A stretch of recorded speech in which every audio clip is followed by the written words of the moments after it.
Well, I'm delighted to say that we're joined by the shipping expert, Sal Mercogliano. Sal, welcome to Nextra.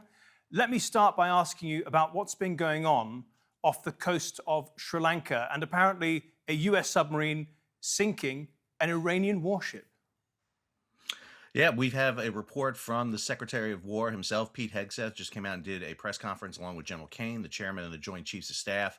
An American submarine sunk an Iranian warship that thought it was safe in international waters.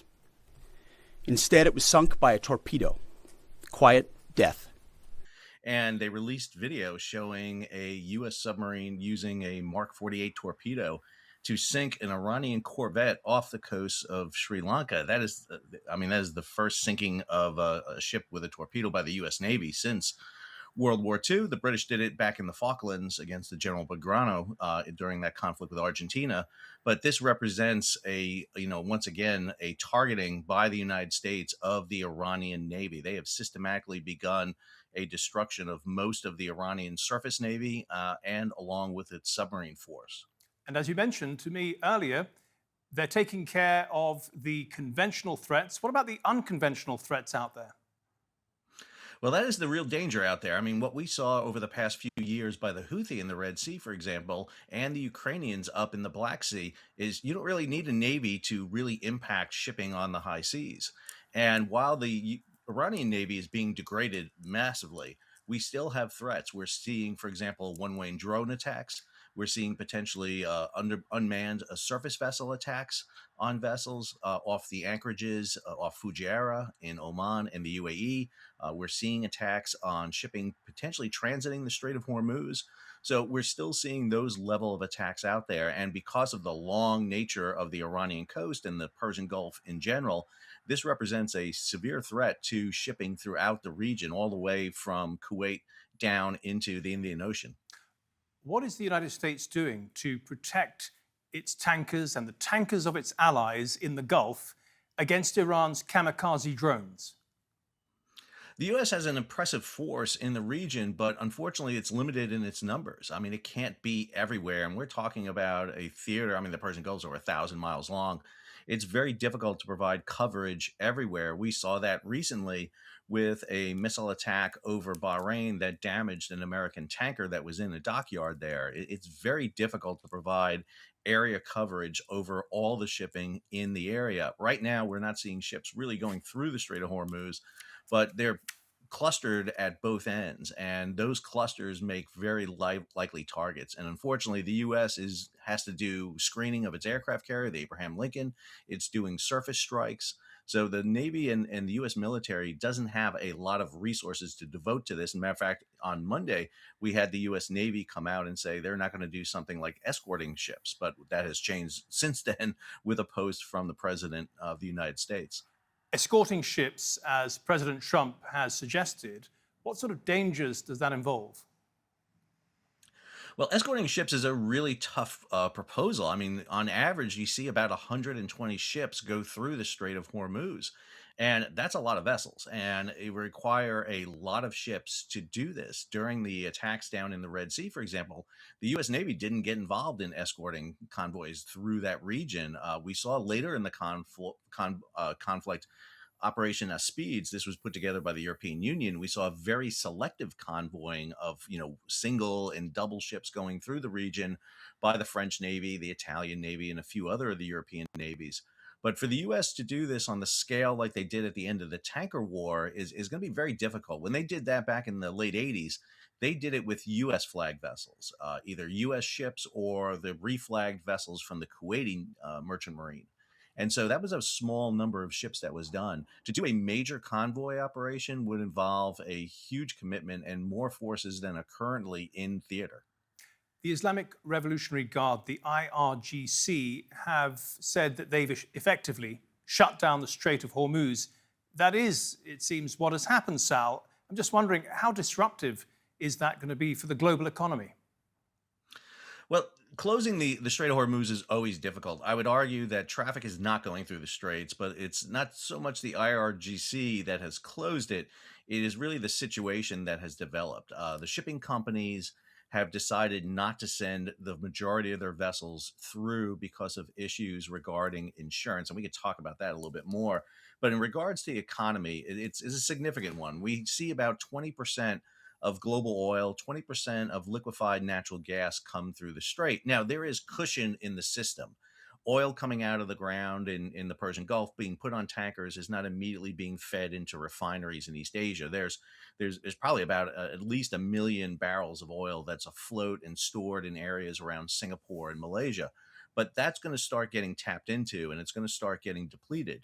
What's going to happen is if this extends out beyond a week, it's going to start causing problems. We're already starting to see it within the Persian Gulf, where countries like, for example, Iraq and others are shutting down oil facilities because there is a lack of storage ashore. They really need empty vessels coming into the Persian Gulf to load. And I think those are the first ones you're going to see try to push into the area once they start moving traffic through the strait.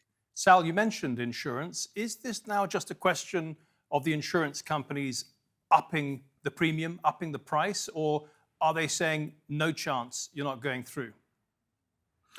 I don't think that's the issue. I think it's really a reassessment of the insurance. The ships had what's called war risk insurance prior to this, but what we're seeing here is an escalation in the war risk.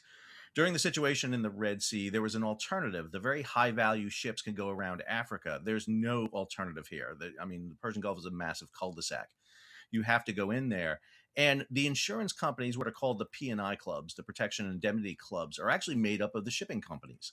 And I think what you saw was the shipping companies realized that either things could go very badly, in which case they would have to be paying out huge amounts of insurance claims, and they didn't have the money to do that, or they could take a moment and reset their insurance and up the price and then pass that cost along to the consumers and the shippers out there. And I think that's what we've seen happen. And right now, they're waiting for those new insurances to come in. We just saw a meeting on Monday of the Joint War Committee. That's the group of insurance companies that get together that set the rates for the ships out there. And what we're seeing is an increase from about 0.2%, the value of the shipping cargo, up to about 1 to 3% for ships to sail through. So again, I hate to say it's insurance that's holding them, but in many ways it is. Most people are looking at the difficulties of getting oil and gas out of the Gulf through the Strait of Hormuz. What about getting food supplies into the Gulf countries through the Strait of Hormuz? Well, obviously, for some countries, they're completely dependent on this. I mean, Kuwait, Bahrain, Qatar, they need these type of shipments coming in. We just saw a meeting out in Long Beach where the CEO of ONE, one of the major container liners in the world, sat there and said about 10% of the container fleet is going to be affected by this. And there's not 10% of the fleet in the Persian Gulf, but because of the way the container system works, being able to systematically move containers on the global basis, this is going to start causing massive disruptions. And so you're worried about getting food supplies into the Gulf. You can move some overland, obviously, but that's going to be very difficult to do in the volumes necessary, and it is a slow rate to do that. So I think by the end of the week, we're going to have to see some sort of movement here by the navies to try to start getting ships back through the straits again. I think that's why you're seeing a very concentrated attacks right now against the Iranian Navy and against their missile launchers and drone launchers, particularly in and around the strait. And Sal, before we let you go, a last question about the shadow tankers. The Trump administration has been cracking down on the shadow tankers for the last couple of months. Has there been any big news lately? Well, I would say there's been two issues with the shadow tankers. One of the reasons why we're seeing the skyrocketing rate to charter vessels right now, for example, a very large crude carrier, which is the largest super tanker in the world, has gone from chartering about for $50,000 a day up to almost $400,000 a day. A lot of that has to do with the situation in the Strait of Hormuz in the Persian Gulf, but a lot of it has to do with the fact that a lot of tankers have been taken out of service because of sanctions imposed on them by the US, by the G7, by the EU, by the UK, because of the dark fleet actions by Russia against Ukraine. And we've seen an uptick in attacks. We just had a massive attack on a Russian liquefied natural gas carrier in the Mediterranean, supposedly by an unmanned surface vessel. And LNGs are very hazardous vessels. They carry liquefied natural gas under extreme temperature. The risk is great, but fortunately the crew was able to get off and get rescued. But this again demonstrates the potential for war at sea spilling out even further, not just in the Red Sea, not just in the Persian Gulf, not just in the Black Sea, but into the Mediterranean, into the Indian Ocean. And we've seen the U.S. targeting Venezuelan dark fleet vessels with captures in the Caribbean and all the way down in the southern Indian Ocean.